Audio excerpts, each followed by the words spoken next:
Hello and welcome to Wight Wanderer. I'm Jack, and today you join me, where else? At the Isle of Wight Steam Railway, home to some of the prettiest tank engines in the UK, including of course W8 freshwater and the last surviving O2 tank W24 Calbourne. But today I'm here to give some time to a locomotive which perhaps gets forgotten about a little too much. An engine which, though not as distinguished as some of the others here, is very important to us historically. The engine I'm referring to is the smallest of our current fleet, Invincible, which at the moment resides in a semi-restored state in our Train Story Museum. As an exhibit, thousands must walk past her every year, many of whom perhaps just see her as another locomotive awaiting restoration. And why wouldn't they? But to many people here, Invincible is very important indeed, simply because of the part it played in the steam railway's embryonic years. Invincible, a Hawthorne-Leslie saddle tank, is not an original island engine. She was built in 1915 as works number 3135, solely for the purpose of industry. The job to shunt stock around the extensive military network of lines and sidings at Woolwich Arsenal Yard in London. There she worked alongside other industrial engines for 40 years, seeing out the war years in MOD ownership. But in 1955 she was overhauled extensively and transferred to Farnborough to operate the branch between Farnborough Exchange sidings and the Royal Aircraft Establishment, supplying their on-site boilers with wagons full of coal. The line itself was an oddity, as a large part of it was shared with a road network, resulting in the strange practice of seeing a steam engine often travelling down the middle of the street. Invincible was the line's stalwart loco, and today one of the roads in the area is even named after it. In 1968 though, the RAE's boilers were converted to gas firing, and so Invincible was no longer required. Luckily for Invincible, she'd become a bit of a celebrity during her time at Farnborough and attracted a lot of local attention. One of those locals was a gentleman by the name of Tom Jeffries, who decided to purchase the locomotive and put her into preservation. Around the same time, this side of the Solent, preservation was also in full swing, as the Wight Locomotive Society had been formed in 1965, and in 1969 they saved their first locomotive, Calbourne.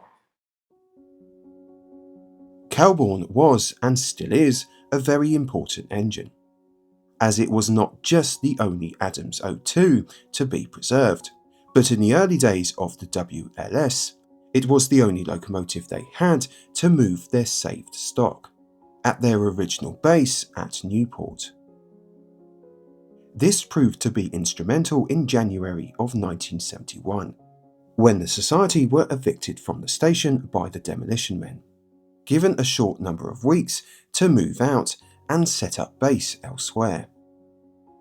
And after an event heroically called the Big Move, the Society settled here, and later the Isle of Wight Steam Railway emerged.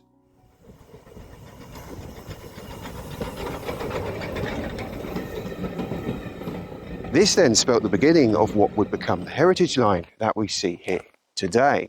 And in the spring of 1971, despite atrocious weather, the railway opened to the public and began operating services between Havenstreet and here at Woodhouse Crossing, using Calbourne and a couple of saved carriages. The rest, as they say, is history. So where does Invincible fit in? Well, Calbourne, as stated, was the Society's only engine at the time, and although functional, she was still in desperate need of a strip down and overhaul. But this would result in the railway, having just opened, being unable to run any kind of passenger service, which would put the future of the heritage project at significant risk. Luckily, just across the Solent, Mr. Jeffries had been restoring Invincible. And when the loco caught the eye of the WLS, an arrangement was reached whereby Invincible was loaned to the railway, arriving on the island on the 3rd of June 1971. And so began Invincible's life on the Isle of Wight.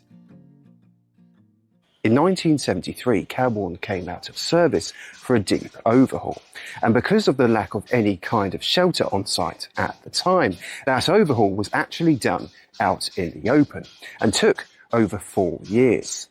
During that 4-year period, Invincible stepped into the role of being the only functioning steam locomotive on site and had to handle all the passenger services and keep the railway running.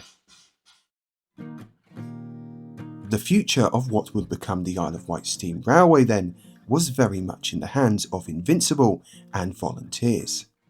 After all, the 70s were a make or break time for heritage lines. Providing a passenger service was the only sure way to attract visitors and potential investment. The early 70s also saw Invincible become even more of a celebrity, starring in the music video for the pop band Chrissy, which due to copyright I won't be showing for you here. But if you want to watch this rather hair-raising health and safety lenient performance, then I'll include a link to it below. By 1977, Calbourne was back in steam and took up the railway's main duties, Invincible very much serving as a backup from then. But importantly, in 1979, the ownership was transferred to the steam railway.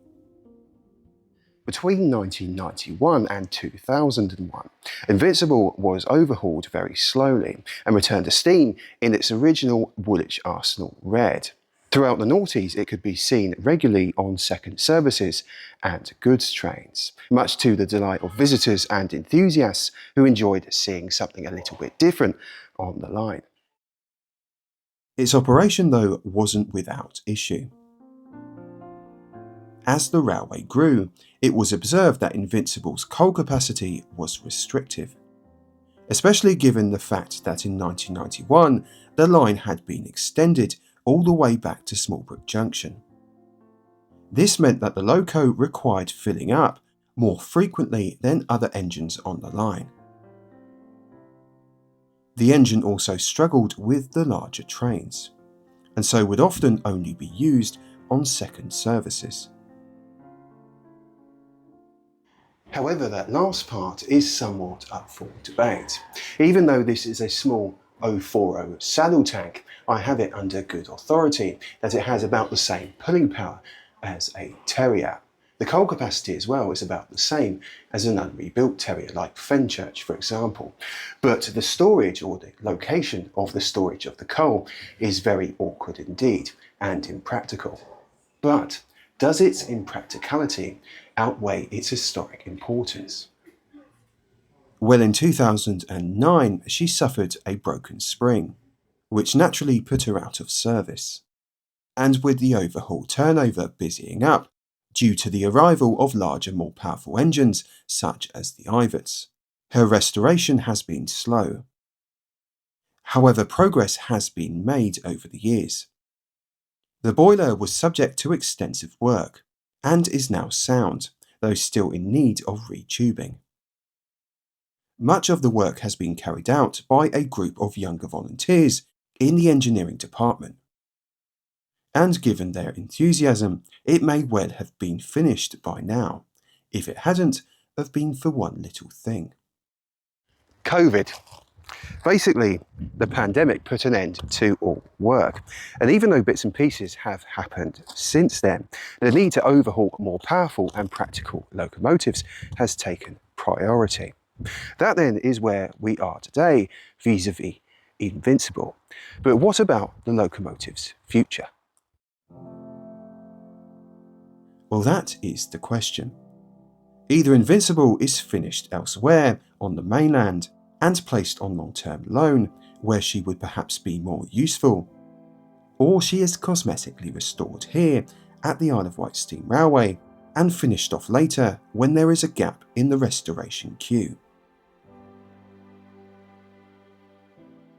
Now, even though the dialogue in this video has been semi-mutual so far, I do have some strong opinions and views on what should happen to Invincible in the future, as do many here at the Steam Railway.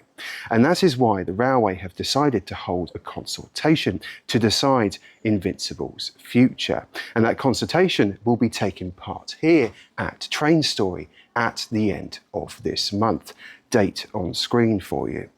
If you then are a member of the Isle of Wight Steam Railway or a volunteer and see Invincible's future as very important to the railway, then please do come down and have your say. The railway have informed me that no permanent decision has been made so far, and one won't be made until after the consultation. So this is your chance to voice your view. Should Invincible stay or go? That then is all from me. I hope that you have found this video informative and have enjoyed it as well. I will continue to keep you updated on the status of Invincible in the future. And also, if you would like to congratulate me on selecting the only day of the year, or the only day of the summer so far, where it has rained to film my video, then go ahead. Thank you very much for watching, and I will see you again very soon. Take care.